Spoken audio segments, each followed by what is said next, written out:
मिश्रा हे गडकरींच्या जवळच्या मित्रांपैकी एक होते. त्यांनी गडकरींच्या अध्यक्षपदाच्या काळात पक्षाचे खजिनदार म्हणून काम केलं होतं. अनेक भाजप नेत्यांनी या निर्णयाचा निषेध केला होता, पण पक्षानं अखेर अहलुवालिया यांना उमेदवारी दिली. यानंतर अहत मिश्रा यांनी भाजप नेत्यांवर टीका केली. नेत्यांच्या बचावासाठी गडकरींना हस्तक्षेप करावा लागला. शेवटी मिश्रा यांना माफी मागावी लागली. 2012ला उत्तर प्रदेशात भाजपला दारुण पराभवाला सामोरे जावं लागले. पक्षांतर्गत गडकरींची विश्वासार्हता आणखी घसरली. संजय जोशी यांना राष्ट्रीय कार्यकारिणीतून हटवलं नाही तर मोदींनी मुंबईत होणाऱ्या भाजपच्या राष्ट्रीय बैठकीवर बहिष्कार टाकण्याची धमकी दिली. मोदींना या मराठी ब्राह्मण जोशीमध्ये नेहमीच कटकारस्थान दिसलं. जोशींनी मोदींना सरळ हुकुमशाह ठरवले. जोशी आणि गडकरी दोघे नागपूरचे आणि दोघेही ब्राह्मण होते. एकेकाळी अटल बिहारी वाजपेयींनी गुजरातमधील माजी मंत्री हरेन पंड्या यांचा मोदींच्या विरोधात वापर केला होता.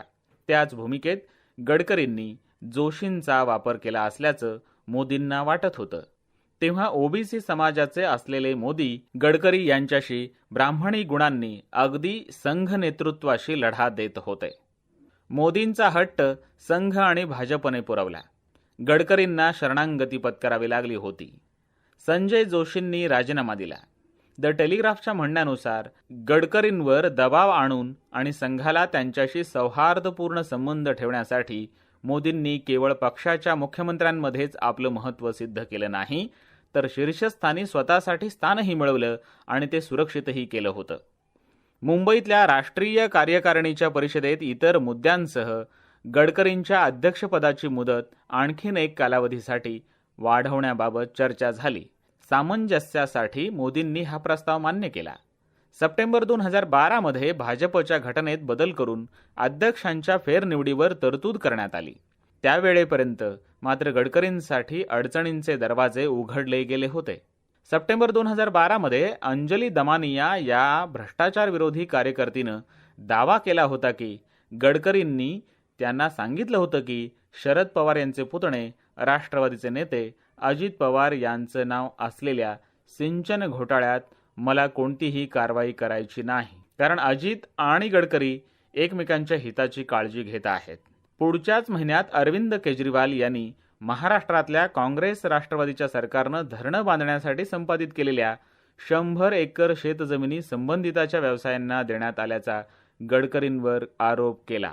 गडकरी हे राजकीय नाहीत असं त्यांनी माध्यमांशी बोलताना सांगितलं. हे त्यांचे व्यावसायिक हित साधण्यासाठी भाजपचा मोठा वापर करत आहेत. आता त्यांना अध्यक्षपदी राहण्याची आणखी एक संधी देण्यासाठी पक्षानं त्यांची घटना बदलली आहे. भाजप अजूनही गडकरींच्या बचावात उभा होता आणि जेटली आणि सुषमा स्वराज आरोपांचं खंडन करण्यासाठी पत्रकार परिषद घेत होते. संशयाची सुई त्यावेळी 55 दशलक्ष किंवा 300 कोटी रुपयांचे भांडवल असलेल्या पूर्ती उद्योग समूहावर विसावली होती. त्याची मुख्य मालमत्ता विदर्भातली एक साखर कारखाना, एक कापूस आणि धानबहुल क्षेत्र होती. साखर कारखान्याचा स्वतःचा पॉवर प्लांट, एक भट्टी आणि इथेनॉल उत्पादन युनिट होतं. या सर्वांची किंमत कोट्यावधी रुपये होती. 2000 मध्ये पूर्ती स्थापन करण्यासाठी बहुतेक भांडवल सहकारी बँका आणि इतर संघटनात्मक गुंतवणूकदार यांच्यात मध्यस्थ कंपन्यांच्या माध्यमातून आले होते. या मध्यस्थ कंपन्यांनी समूहात मालकी भाग घेतला. आज या सर्व कंपन्या निकामी झाल्या आहेत आणि त्यांना कोणतेही उत्पन्न नाही. शेल कंपनीचे उत्कृष्ट उदाहरण बहुतेक बनावट पत्त्यांसह. यापैकी 5 कंपन्यांमध्ये गडकरींच्या चालकाचं नाव संचालक म्हणून नमूद करण्यात आलं होतं. पूर्तीचे व्यवस्थापकीय संचालक हे माजी नोकरशहा होते आणि गडकरींचे त्यांच्या मंत्रिपदाच्या कार्यकाळात त्यांचे स्वीय सचिव होते सुधीर डब्ल्यू दिवे. त्यांनी सरकारी नोकरी सोडली आणि गडकरींच्या सोबत सामील झाले. मार्च 2010 मध्ये global safety vision Dattatreya Pandurang Mhaiskar यांच्या मालकीच्या कंपनीनं फक्त 36,000 रुपयाच्या पेडअप भांडवलासह पूर्ती ग्रुपची उपकंपनी असलेल्या पूर्ती शुगर अँड पॉवर लिमिटेडला 164 कोटी रुपयाचं कमी व्याजानं कर्ज दिलं. म्हैसकर हे आयडियल रोड बिल्डर्स IRBचे प्रवर्तक देखील होते, ज्यांनी गडकरी सार्वजनिक बांधकाम मंत्री असताना बिल्ड, ऑपरेट आणि हस्तांतरण BOT तत्वावर अनेक योजना राबवल्या.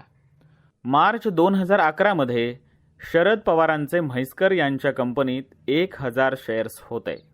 गडकरींनी टीव्हीवर स्पष्टीकरण देण्याचा प्रयत्न केला की आपण काहीही चुकीचं केलेलं नाही आणि कोणत्याही प्रकारच्या चौकशीसाठी तयार आहोत. मात्र नुकसान व्हायचं तेच झालं.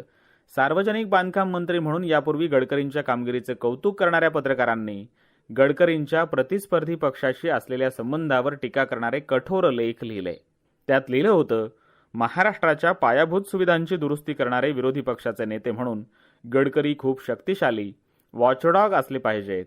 शरद पवार यांनी काँग्रेस राष्ट्रवादी काँग्रेसच्या काळात मंत्रिपदाची सूत्रे हाती घेतली तेव्हा त्यांनी मुंबई पुणे द्रुतगती महामार्गाच्या टोल वसुली आणि देखभालीचे कंत्राट तात्काळ खाजगीकरण केलं, जे म्हैसकरच्या IRBला देण्यात आलं होतं. गडकरींना शांत करणं आवश्यक होतं आणि तेच IRBनं केलं, कारण मूळ प्रकल्पात आधीच मोठ्या प्रमाणात बदल करण्यात आले होते आणि नफा वाढवण्यासाठी टोल फी वाढवली गेली होती. लवकरच IRBनं संपूर्ण महाराष्ट्रात टोल कंत्राटे हडपण्याला सुरुवात केली. ऑस्ट्रेलियन कंपनीला इक्विटी विकण्याची योजना आखली आणि 3000 कोटींपेक्षा जास्त खर्चाची एक मोठी योजना देखील प्रस्तावित केली. गडकरी प्रेरित झाले होते, पण महत्त्वाचा फरक असा आहे की पवार कधीही उघडपणे कोणाशी संबंध ठेवत नाहीत. तुम्ही त्यांना त्यांच्या व्यवसायाशी कधीही जोडू शकणार नाही. दोन्हीत अंतर कसं ठेवावं हे पवारांना चांगलंच माहीत होतं.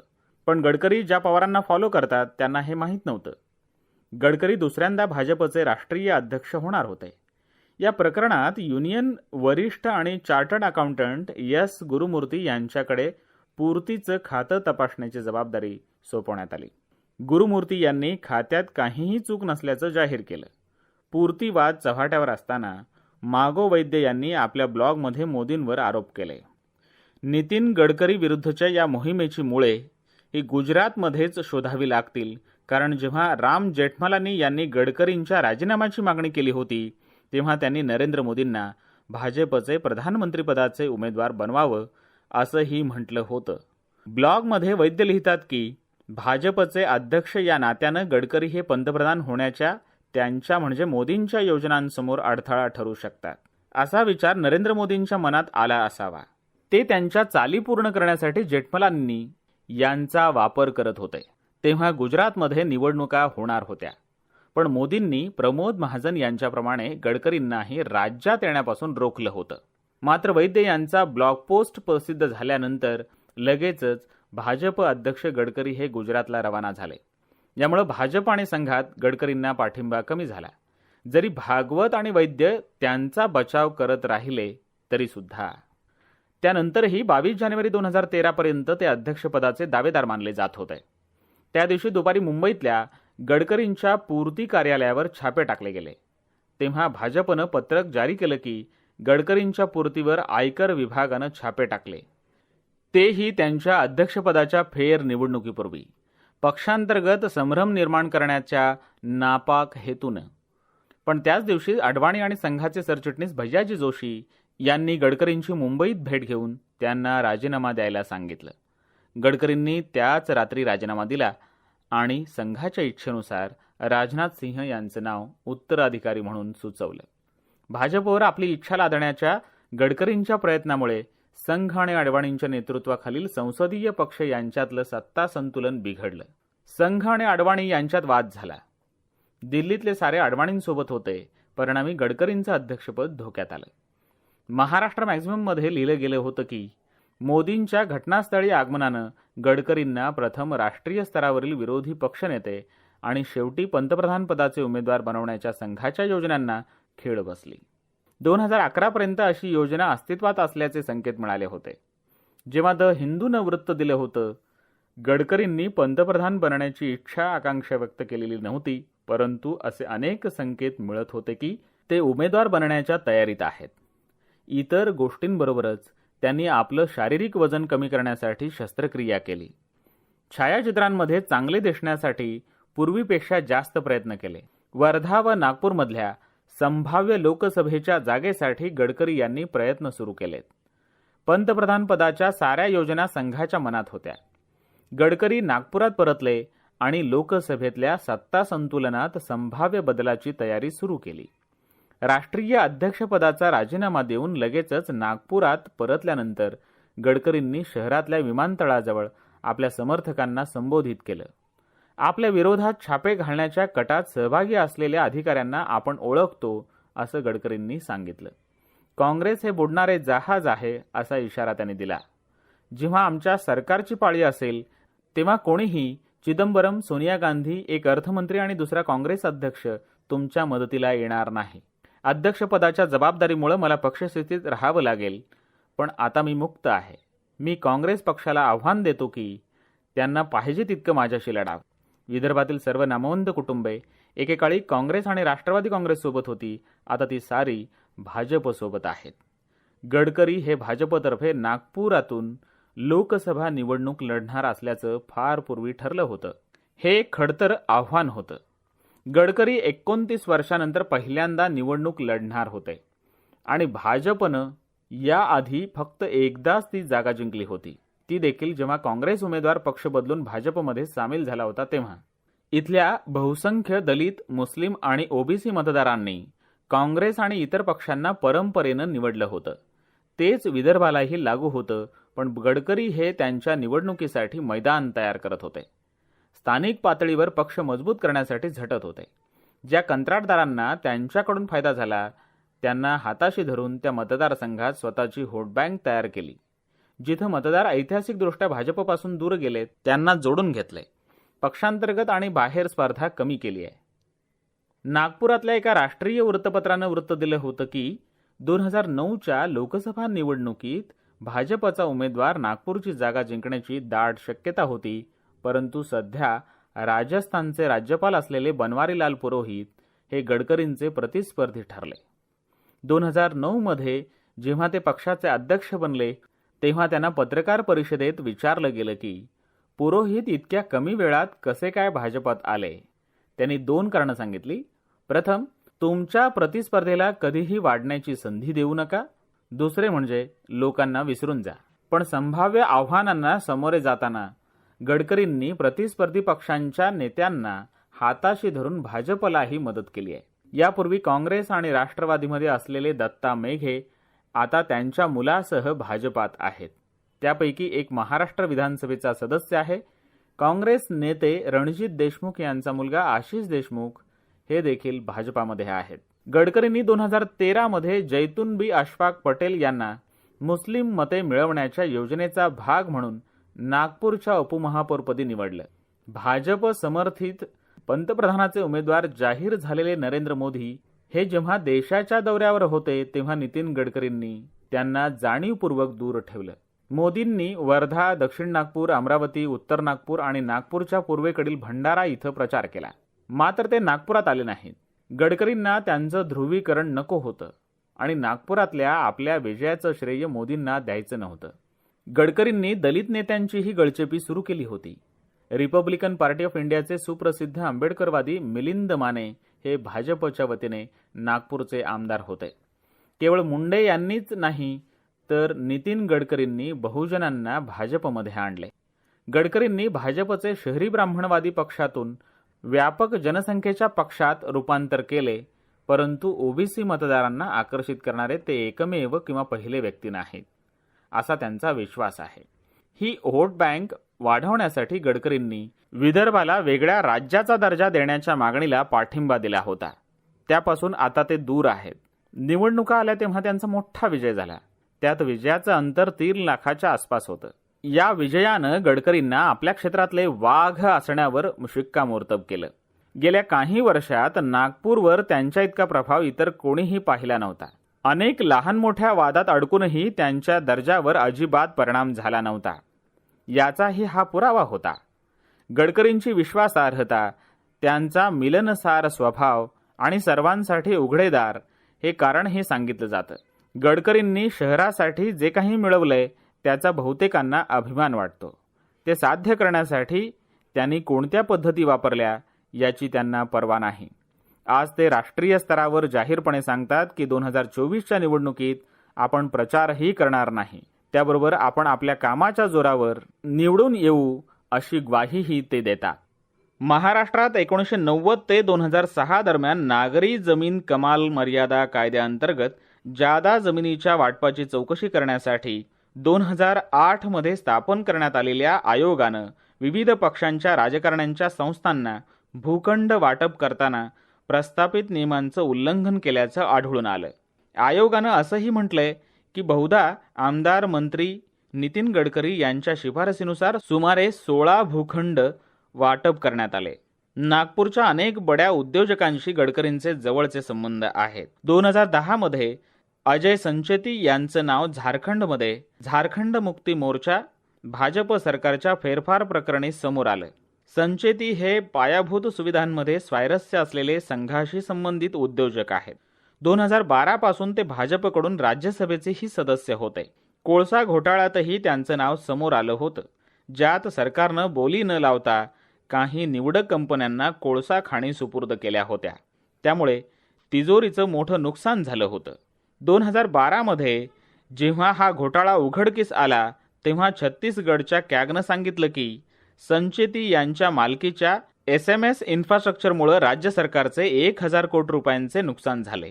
जेव्हा संचेती आणि गडकरी यांच्यातील संबंध जगजाहीर झाले होते तेव्हा भाजप आपल्या बचावात एवढेच सांगू शकला की खाण करारावर स्वाक्षरी होईपर्यंत गडकरी पक्षाचे अध्यक्ष झाले नव्हते किंवा संचेती यांची राज्यसभेवर निवड झाली नव्हती. मात्र भाजपनं या मुद्द्यांवरून काँग्रेस आघाडी सरकारवर निशाणा साधला. 2012 मध्ये पूर्ती ग्रुप घोटाळ्यात अरुण लखानी नावाच्या पायाभूत सुविधांमध्ये स्वारस्य असलेल्या नागपुरातल्या आणखी एका उद्योजकाचं नाव समोर आलं होतं. लखानी हा या गटाच्या आश्रयदात्यांपैकी एक असल्याची वस्तुस्थिती समोर आली. 2012 मध्ये ऑरेंज सिटी वॉटर नावाच्या कंपनीला भाजप शासित नागपूर महापालिकेकडून शहराची पाणीपुरवठा व्यवस्था ताब्यात घेण्याचं कंत्राट मिळालं. असं असताना या अगोदरचा खाजगीकरणाचा प्रयोग फसल्यानं महामंडळाच्या कर्मचाऱ्यांनीही याला विरोध केला होता. OCW हा लखानीच्या विश्वराज एन्व्हायरमेंट आणि फ्रेंच कंपनी वेबलिया यांचा संयुक्त उपक्रम होता. गडकरींनी या खाजगीकरणाचं समर्थन केलं.